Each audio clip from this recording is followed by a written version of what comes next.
gossip. Now, this is his theory. He says, I think when we feel bad about ourselves, we say bad things about other people. Ooh. Does gossip involve listening to bad things about other people? Because I will do that all day. Hi, I'm John Stevens. This is Matt Russell. This is Pod Have Mercy. The biggest news story was what happened over the weekend, where at a concert here in Houston with a guy named Travis Scott. He's like, I would say one of Houston's biggest musicians, well-known musicians. I thought it was Beyonce.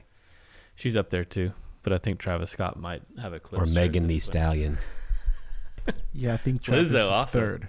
You think he's third? He's third. Dang. Okay. Am I right though? You're right. Megan, You were like- Beyonce are like, Oh, You like surprised that I'm so know. hip like that, right? John, no one was That's what I'm up. talking about. He said Megan Thee the Stallion. Stallion. I even had it Megan. I said Megan Stallion, like an old guy. Megan Thee Stallion. I mean, we laugh, but this is tragic.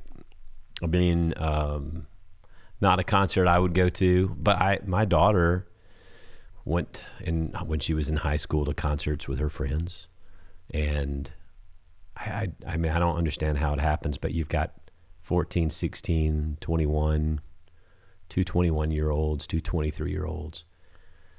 And it's just tragic. I mean, we pray for the families. I know there's a lot of news about investigation and what happened, and there's all sorts of rumors around town about people sticking people and injecting drugs and security guards. I don't know anything about any of that, but I just know it's tragic. And I don't know how that happens. Right. Because I think of like old people concert, like Jimmy Buffett, where you have a seat, right? And It's different. Yeah. yeah. Well, I mean, Sit you on guys the are patio. you know, Jeff and Zach. I mean, you guys are the young dudes. Yeah, I go to concerts all the time. It's like one of my favorite things to do. I actually went to a concert the weekend before this happened. And so to see this happen at a similar thing that I went to is surreal. And I think it's super tragic, right? And like I think like for the people in the living, for the people who have to cope with that, it's so unfortunate that we can't give space for the families just to grieve, and everyone on social media just jump to place blame on whoever. And just to know that like something like this doesn't happen with one single point of failure. Something like this happened because there's multiple points of failure that got avoided. And so there's no one person, no one entity to place blame on this. It's just a tragedy. That's not the way society works anymore, though. Yeah. You know, you have to find who's to blame, and you know, life has lost its complexity. And I think you're right. I think a lot of things can break down, but you know, they want to blame him because he tweeted people to come and whatever rage. Yeah. Or they blame the event venue, or they blame the police department, or they blame, you know, there always has to be blame rather than, you know, let's let it play out and figure out. Like you said, there's What a actually happened. lot of different things that went wrong for that to happen. Had Absolutely. to be. Absolutely. It's just tragic and it's sad. And there was one of the young boys was in a high school like right around the corner from here. A lot of our kids know him in the family, and so there have been some vigils at the local high school, some support reaching out to these families, because it's not just that family and that child, which is tragic for them, but it's that kid had friends and those parents have friends, and you don't imagine. I remember, have you ever lost anyone young in your life, a very close person? I did. I lost my friend Marquis, and his life ended with a freak accident as well, right? Him and some friends went to Galveston and they were just hanging out, having a good time partying. It was a big rager bonfire party on the beach. Before he left, he asked me if I wanted to go, and I said, nah, I'm a hang out at home this weekend.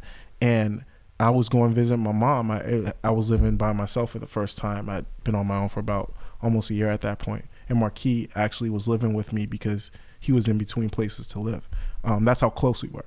And I was going to visit my mom, and I got a phone call from a mutual friend, and he goes, "Have you seen Marquis?"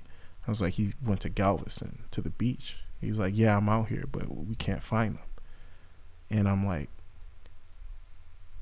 my head just goes blank at that point. I like pull over the car at that point because I'm like, how could this happen? And so that weekend was so surreal because we didn't find out. That was a Friday night, and we didn't find out until Sunday morning that his body washed up onto the shore. Oh man. And so it was a real tragedy. And yeah, that affects so many people. Like, I'm just a friend of him. I can only imagine how his siblings and what his parents went through. Yeah. You know? Well, just think about when you're young and that happens in your life. I think it's real different than when you're my age and you get older and things start to happen, because you don't expect someone young to die, especially in a tragic accident like that. So our prayers go out to the families and all those that are impacted, and I hope and pray people can spend more time praying for them than Absolutely. casting blame. But Absolutely. you know, Twitter's just, it's just a dumpster fire. Yes, it is. I mean, I'm on Twitter and I scroll through it and I post things, but oh my gosh. So I've kind of gone through a little epiphany recently. Pandemic, past 20 months, not only the pandemic, but just, I would say if you are a leader leading an organization or a group of people or anything that intersects with society, you are dealing with a lot of difficulty because everybody's unhappy about everything. So think of just living in Twitter in real time.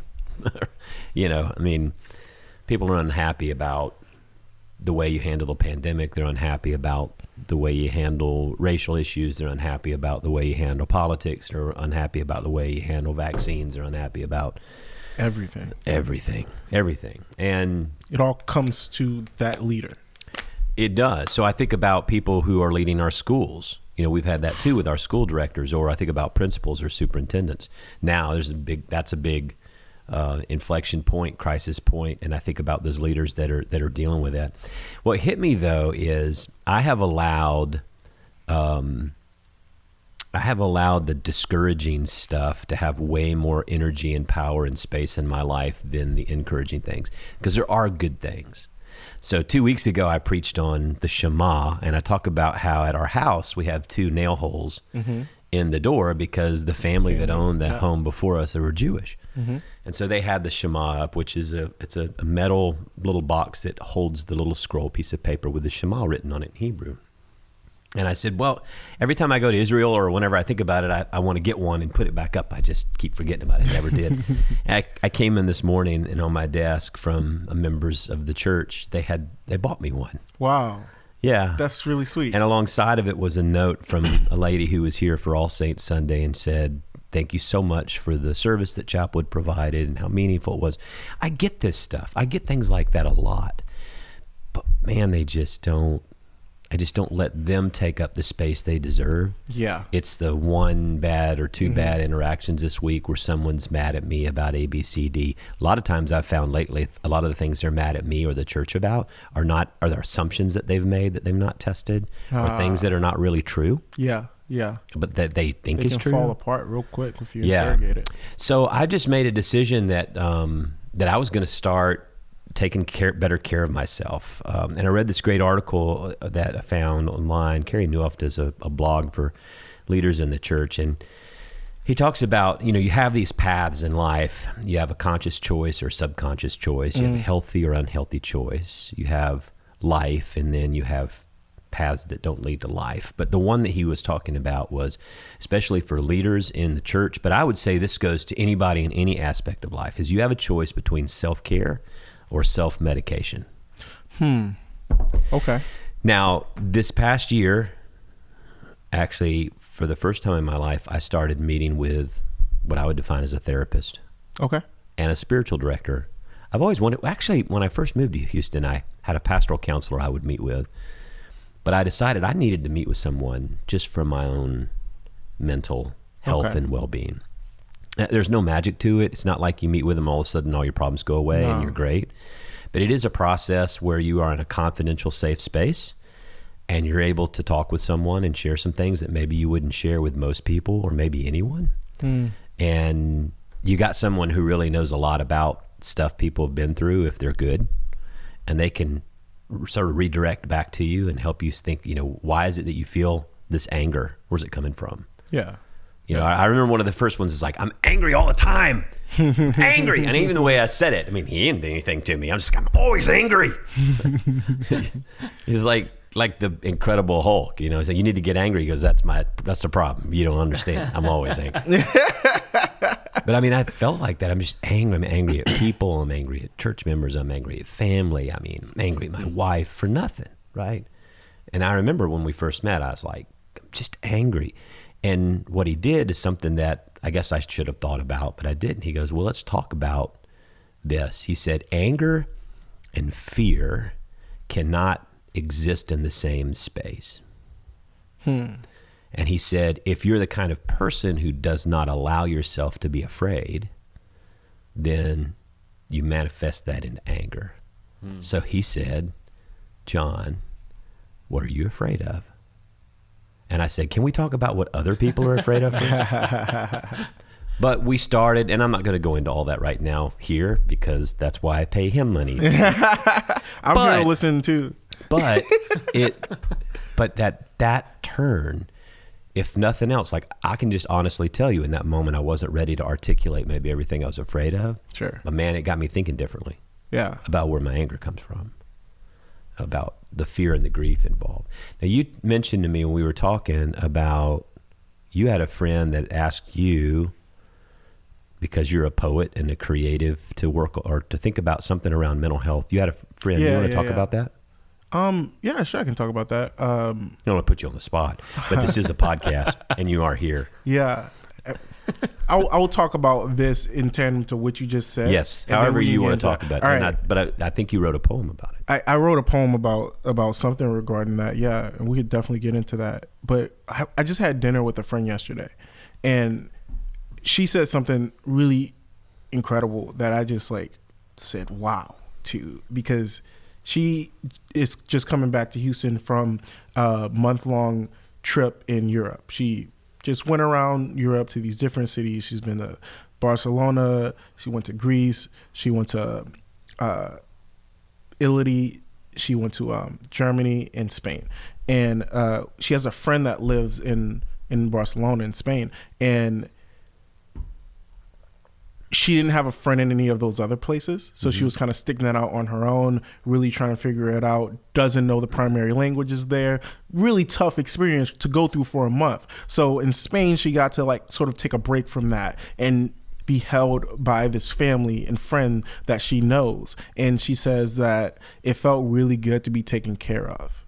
And I was just that took me aback because as a man, I think a lot of the times we don't want to feel like we need to be taken care of, right? And to be taken care of, it requires a lot of vulnerability to let someone aid you in that process of healing, to let your guard down, to share your thoughts with another person so they can give you the nourishment that you need. That requires a lot. And so just to hear that, and I'm like, wow, I wonder if I was in that situation, if I would have been willing and able to let that family take care of me the way you allow them to take care of you. I think that's really powerful, and I think that's what therapy does. And I think I just wish a lot of more people were in therapy, because it is that allowing someone to take care of you. Yeah. And there's a lot of people that they feel like there's an attack on masculinity. See, I don't see it as this is all at all in that way. I don't feel like I'm losing my masculinity because I'm able to open myself up and be vulnerable and have someone help me work on stuff on the inside. Yeah. So when people say, well, you're just into all this new stuff that says, you ought to emasculate all the men, all the masculinity out of society. I'm like, no, I'm actually a big fan of masculinity for me, right? And so I think, God has created men as men, and there's a unique role in a place that we occupy in space. But man, that cultural lie that somehow you can't be open and vulnerable about stuff that bothers you. I mean, I think my grandfather, or I've heard people say there's generations where you never told your child you loved them. Yeah. You never opened up anything yourself. And I think now I don't see it as a sign of weakness that I'm able to, talk about stuff going on in my life. And I'm probably not as far down the road as some people, but I think it's a good thing. I think for all of us. Now, did you say you had a? This is the best segue into this poem now. Great. This is what I live to do, is segue for you and Matt. So it goes into this poem. It's called "Embrace Me." So it's really just talking about the idea of embracing another person, right? And I wrote this poem because October is Mental Health Awareness Month, and a friend of mine who is a creative, she has this place in Florida where creatives come, and it's like a haven for them, right? And she wanted me to write this poem talking about mental health, particularly how it's stigmatized for men to have self-care and take care of themselves in these spaces. And I didn't want to do anything too on the nose, right? So I like to let people have these interpretations, but for me, this poem is really about a hug, right? And it's called "Embrace Me," and this is how it goes. Embrace me. Embrace me the way society never encouraged. Embrace me the way our fathers refused to foster. Embrace me the way their fathers could not imagine. Embrace me with all the care you were not handled with. And through those shattered shards of glass, we can finally see eye to eye. Realize this fragile masculinity clouds the vision, put haze in the heart, makes mirage out of love and affection, tells us toughness and tenderness are in tension, at odds, but really, they are fibers of the same muscle. This is the heart exercising itself. This is the body bringing us back to humanity. This is often the remedy to the pain we try to ignore. Too tough to talk about what hurts on the inside, then let me inside of your arms. What a solid place to start.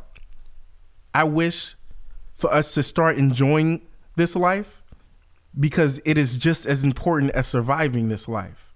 It is just as important as being present in the body and being present with all the people who care to love you back. If you care to love me back, embrace me with all the will you have to live. Embrace me with all the hate you have inside.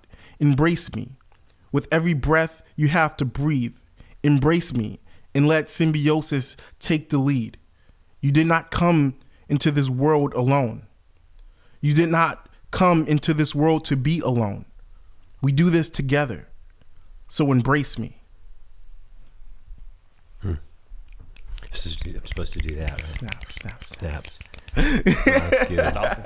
It stood out to me, bring your body to humanity, or bring my body to humanity. Mm-hmm. I mean, there's something to be said about you bring yourself to this, and so many times we hide away so many parts of us. But I mean, the image of embracing people who disagree with you, or don't think the same way, or all of that. I think the disconnectedness in society is what's killing us. The pandemic, along with all of the other things, it was sort of a perfect cocktail. Yeah, that's all shaken up, because what happens when you disconnect people from one another, then communication is taken away, which means trust is removed. Yes. Which means, you get farther away, and then it's all suspicion. It's like I said, I'm dealing with these people, and they have all of these assumptions that they haven't tested. Yeah. And in organizational leadership, they teach you how to always test assumptions, always ask questions. But now I get people coming up and they go, well, I heard y'all are doing this at the church. Well, I'm mad because this is going on at the church. I was like, that's not going on at the church. Yeah. Somebody said, we're just really upset, about the masks at church. I was like, okay. It's like, well, what do you mean? He goes, well, the fact that you have to wear a mask at church. I was like, we haven't had a mask mandate since April. Right. Mm-hmm. Oh, I didn't know that. I'm like, it's November. And so this person's just been upset. Yeah. And not tested an assumption. Yeah, not tested assumptions. So I think that's a big part of it. But I hit I think a wall finally it wasn't like a breakdown, but it was this moment where I realized that I can't keep doing what I'm doing because it's just wearing on me. Right. I mean, I was feeling bad every day. I woke up with no energy. I'm snapping at my wife. I don't want to be around people. You know, it's at that point, it's like it's like that old joke where the guy wakes up in the morning and he tells his wife, he goes, you know, I don't want to go to church. Everybody hates me. People give me dirty looks. They don't like anything. Everybody I say, they always want to push me away to the side. And he says, I just don't want to go to church today. And she says, you have to. You're the preacher. You know, that's kind of how I've felt. Is like that. But what he writes in this article, some of these fit me and some don't. 5 ways that leaders self-medicate. Food. I have found that to be true. Food. My pants are tight. My clothes. The pandemic, I have gone up and down. All right. Same. I did really good sometimes, but like lately when it got hard again, food was an outlet for me. So good. And I would say food coupled with Video games for me. One of these is shopping. Okay. I did that too. But I will couple food with shopping, and in the sense that I probably ate out way too much at too many nice restaurants and spent way too much money as an escape mechanism. Yeah. Does that make sense? Absolutely. I'm going to go experience something that I don't normally experience. It's going to get me out of whatever, and I'm going to be in that. If you found food or... For me, it's like the hours of 5 p.m. to 10 p.m. or 11 p.m. It's like it's confronting what you do whenever there's no more work in the day. And then you either have to sit with the things that you're afraid of confronting, or I do the same thing where I'm like, hey, where are we going tonight? Let's grab a drink. What are we doing? What are we doing? Let's do something, because I don't want to sit at home and just sit with my stuff. Yeah. And I will say one of the 5 is overwork. I will say, I think there are people that I know that I'll talk to them and about the pandemic, and I was like, yeah, are y'all back in your office? And they'll say, I never left my office. Right. It's like a point of pride. Oh, yeah. Yeah. We never left our office. Right. And I'm thinking, well, okay, you must have been an essential worker, because for a little while there we were supposed to stay home. That's okay. I'm not telling you. Right. But I would say the same thing. Overwork. Busyness. To find yourself occupied in things, like you said. If every night at 5 o'clock it's like, what do I do? What am I do? What am I do? Yeah. And you can't just be. Right. Is a way of self-medicating, because you're just deflecting. Right. You know, you're distracting yourself. Gossip. Now, this is his theory. He says, I think when we feel bad about ourselves, we say bad things about other people. Ooh. Does gossip involve listening to bad things about other people? Because I will do that all day. I can refrain from saying it, from giving my input, but I think if you pass it on, you got to break the chain, man. You got to break I think I would say gossip. I would also say, I use the term slander because it shows up in the Bible. Gossip shows up in the Bible. Slander, gossip is, slander is like I say something about you that's not true. Man, if I could tell you how many Christians have said something about me over the past 20 months that is absolutely not true. yeah. And I have to say, as a pastor, I have to go, hey, that's not true. You probably shouldn't say that, instead of, sinner, that is slander, repent, Right. or burn in hell. Right. Where does that come from? Where is the idea that, like, I have the confidence to say something that is not a fact to other people come from? I would say culturally, that's where everyone is. So think about the confidence people have in whatever it is they think they know, whether it's about whether masks work or don't, whether vaccines work or don't, whether Trump is good or bad, whether Biden is good or bad, whether A, B, C, D, E, what critical race theory is taught in the schools or not taught in the schools. I mean, I don't even know what critical race theory is. I'm still trying to figure out, I don't understand. Everybody's lost their mind about it. I'm like, okay, I know it has something to do with like systemic racism in institutions and organizations and stuff beyond like personal like racism, right? Yeah. I think that's kind of what it is, but I'm like... What's something that's not even taught in it's a college course is what it is. But the point I'm making is people create things and they have so much certainty. And I say this all the time, that doubt is no longer the enemy of faith. Certainty is now the enemy of faith.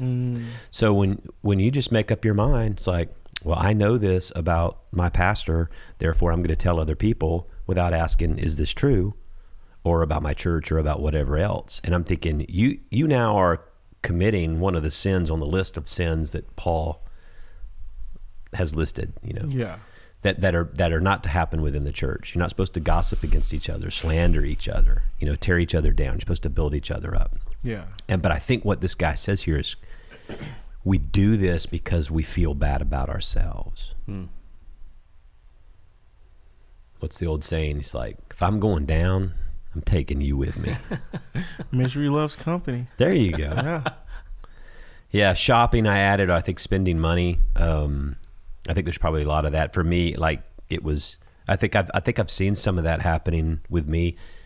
Shopping has this way, some people are addicted to shopping. Exactly. I used to be an early adopter on something. You're addicted to shopping? This year I picked it up as a habit, and I'm trying to break that. He looks fly. He looks fly though. He'll come into the office with a new coat on or something. I'm like, geez, man, what's going on here? I like nice things. It's called can't afford. It's called retail therapy. Retail therapy. Yeah. And so what happens is, I think everybody does it. You're numbing pain, or it's avoidance by accumulating things. One of the things I've learned, at least, and I don't know that I've conquered it, but it's like, oh, I really want that car. I really want this, or really want that. And it's really more than I need to spend. But then I get it and I spend. Man, it's only a day or two later. I'm like, I shouldn't have done that. Yup. Buyer's remorse. That's what it's called. I have those when I go to dinner. You can't take your food back. Yeah, no, they won't. They frown on it. They don't want it back. I didn't like this. I'll tell you, here's a great little lesson I've learned that works for me. It may not work for you, but whenever I think, my car is 2014, paid off, and sometimes I go, man, I'd really like one of those new cars would be good. And I used to be because I grew up in the car business, and I used to like to get a new car whenever I felt like the tires were exhausted, right? But now what I do is I take it to the detail shop and I say, I want you to clean it out, clean it, detail it, Q-tip, swab it, everything till it's just immaculate. And then when I get it back, I'm like, this car's awesome. I like new car. And I don't feel, so I only spend like, $200 or something, and I don't have the buyer's remorse from now being committed to a car payment for a long period of time. I like that. This one's substance abuse is 5. And, one of the things that I've found is I have, for me, to stop drinking during the week. I found that what pandemic did for me is your level of consumption of alcohol goes up too much. Sure. And I don't think that when you're in bad headspace, I just don't think that helps. It's a numbing agent, it's to get out. And for some people, it's been other types of substance abuse, whether they're drugs. And I don't think to me, it's not just about addiction. It's just overuse or misuse or misplacement or a pattern where you're not turning to the right things for relief. Right. That's what it's been for me. Would you say earlier coping mechanism or coping agents? Yeah, totally. It's exactly spot on. For me, if I don't drink, it takes me longer to fall asleep, but I sleep better. Your heart rate's lower. Same, yeah. And then you wake up and you feel better. That was a big thing for me during the pandemic. I would sleep a lot, but I'd wake up and I'd feel horrible. Right. So that just, you'll wind this down. It's like, well, so what are the self-care things you have to do? Well, I think you got to spend time with God every day in some way, shape, or form, whether it's in prayer or scripture reading. How do you personally do that? So I have an app called the Daily Office that I use. And so if I pull it up, like today, it has the readings and the scriptures for, mid-afternoon prayer. And if you're in the road or on the car, you could say, like, here's mid-afternoon prayer. I can play it. If I'm in the car, Let us now pray mid-afternoon prayer using the And so, sorry, that was good. I hit the microphone. So it's got, it's an app where it's a very traditional, ancient. There's readings, there's a hymn, good. And so for me, what it does, I have the app set to where it will notify me. And if you have your sounds on, which I rarely do, you can have it do like a church gong. Dong, oh, nice. Like it's time for prayer. That's awesome. But I'll use it maybe not necessarily at the time, but like I'm now getting back into the gym, exercising, walking, and that exercise is one of these 5 as well. I think that's another thing, is that being out of shape physically affects your mental and psychological makeup. And I think it's so hard once you get out of that routine to get back in it.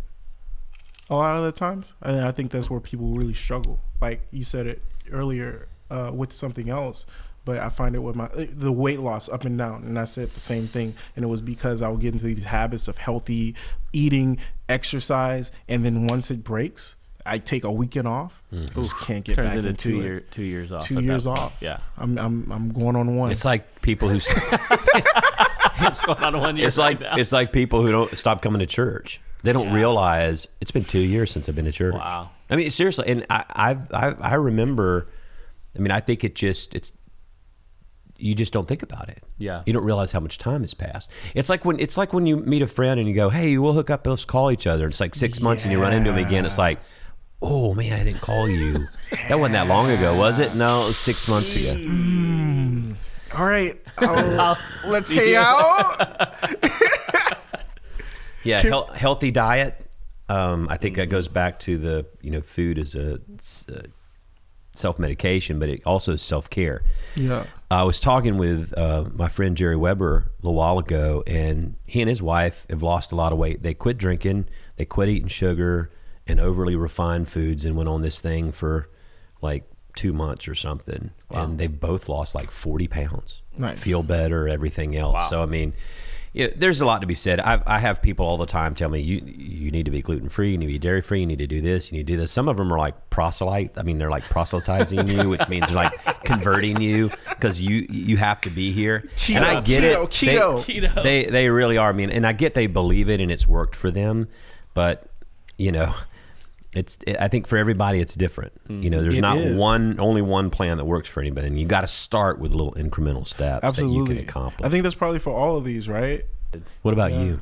I think it's definitely not a daily thing, so I could probably be better about that. But one of them is hearing you or whoever's preaching on Sundays, right? And I try to see how those messages can kind of relate to me throughout the week, and I'll take those types of things and spend time in nature with them, right? So I'll go to a park.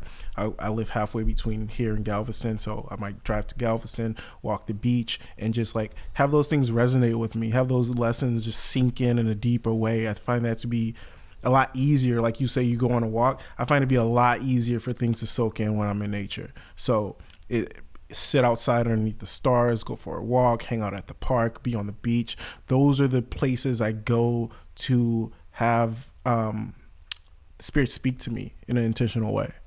Yeah.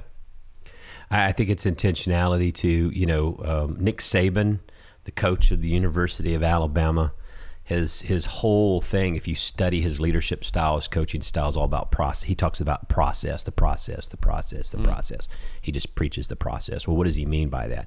He's like, well, whatever your goal is, right, you have to commit. The process is, let's say your goal is, I want to win a national championship. Well, he doesn't say quite like that. What he'll say is, we're going to be great, or we're going to be the best we can be, or whatever. He puts something out there. He's like, so what do I have to do today to get to that goal? What I do tomorrow? Every day you have to do something that's making progress towards those goals that you set. That's the process. You can't take a day off. So I think part of it is, when I was young growing up, the things we would set were so unrealistic and we always failed. I had to spend an hour in my quiet time, or I had to do this reading, or I had to do this, or I had to whatever. And as soon as you fail, you quit. And then you just don't get back to it. Yeah, I love that. I think it's also paired. the process is incredibly important. I think what people who have the determination to follow the process sometimes lack is the realistic goals, right? And so like whenever I was teaching, right, I always have my students set realistic goals. Are you going to write a best-selling book? I don't know, but is that a realistic goal? Probably not right now. So let's just focus on writing a first draft, right? And then we can focus on the process to get there. Mm-hmm. You have the first draft written, great. Now write a second draft, right? And that's those goals I think are just been super helpful for me. I've always heard goal setting, you want to be ambitious. It's got to be something that stretches you. Yeah. But it has to be achievable, something that you say, I can do this. Yeah. I can get there. So if I say I'm going to be a starting quarterback in the NFL. Yeah. Let's go, John. Let's go. I believe in that. That's very ambitious, but it's not achievable. Right? Never was. Maybe for the Jets. Ooh, way to throw that in there. A couple of these others, and then we'll be done. But I mean, proper sleep. I found this to be very important, and I think everybody's different. But man, you've got to guard sleep. That's the other thing I found during the pandemic. I'd stay up way too late, binge watching shows, and then start sleeping later, and it's just not healthy. How do you go to sleep now? What's your process? So how do I go to sleep? Well, I put my pajamas on, and crawl in the bed. I say my prayers and close my eyes. Don't forget your I do wear, and in earplugs. No, I need to adopt that because it looks super comfy. Oh, it's good. And it blocks, the light's huge. Now, some people like it because it wakes them up in the morning. But when the time changes like this, the sun's coming up an hour earlier, so it's not good. Yeah. But I think you just have to have your own regular routine. Yeah. A lot of these studies are things that I've seen, which I don't really follow. I don't follow these scripts, but people have said, go to bed the same time every night, wake up the same time every morning, even if you don't have to, if it's a Saturday, to have that routine. Right. That's never worked for me. I'm more of a late night. I'll stay up to, 11, midnight. And then when I need to get up early on certain days, I have to get up early, I do. Right. But if there's certain days I don't have to get up early, I just get up when I get up. Yeah. Whatever that is, which as you get older is earlier and earlier. I love this intentional white space in your calendar. I don't know if that's been a big problem for people during the pandemic, but I do know that you have to carve out space in your life.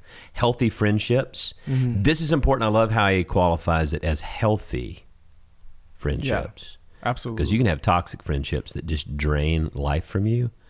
So you've got to have life-giving relationships that make a difference in your life. You got to have hobbies. You got to have family time. And then one of the ones we were talking about today is coaching and counseling. Not being afraid to have some help. I like the idea of, like for me also, I have not only a therapist, but I have a spiritual director. Mm-hmm. So someone that I can call and talk to and say, hey, help me think of some creative ways that I can grow in my spirituality.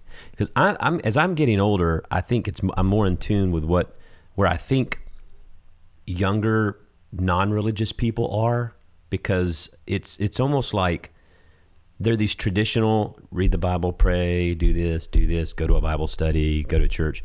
Whereas it's like, I'm really interested now in figuring out what are the non-traditional what is a spiritual practice that's not a non-traditional spiritual practice, but that opens me up to God's reality in my life. Absolutely. Anything that opens the door to making God more real for you or closer to you is a spiritual practice. I 100% agree with that. And I don't know, it seems really hippy dippy that I go to the beach, take my shoes off, and that's where I find God, but it just is. That's just my reality. I'm much rather that than to. Dude, we don't even have time to get into the theological nuances of that right now. So, no, serious heart attack. So think about this.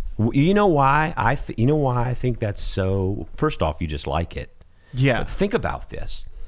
You and I are created from the earth, right? In the beginning, God creates from the earth. If you look at the word Adam, it literally means the earth, an earthling, one who is of the earth. And so then in the funeral liturgy, in the committal liturgy, when we bury people, we say, ashes to ashes, earth to earth, dust to dust. from whence we return. Yes. You know. So man, I mean, it's always funny when the people come back from outer space and they bend over and they grab the dirt and they go, the dirt. It's like Kyle Tucker when he gets ready to hit a baseball and he has to every time grab the dirt. Yeah. It's like something in the dirt, man, that's just, it's essence of us. Mm-hmm. So that actually is not surprising to me at all. But it's why I think all humans like to go to the beach and put their toes in the sand. Right. All right. Well, hey, good to be with you. Xach Blunt, thank you for being with us. Always good to have you. Thanks for your poem. And Jeff, appreciate you always. I'm John Stevens. I'm Xach Blunt. And I'm Jeff Wood. And this is Pod Have Mercy.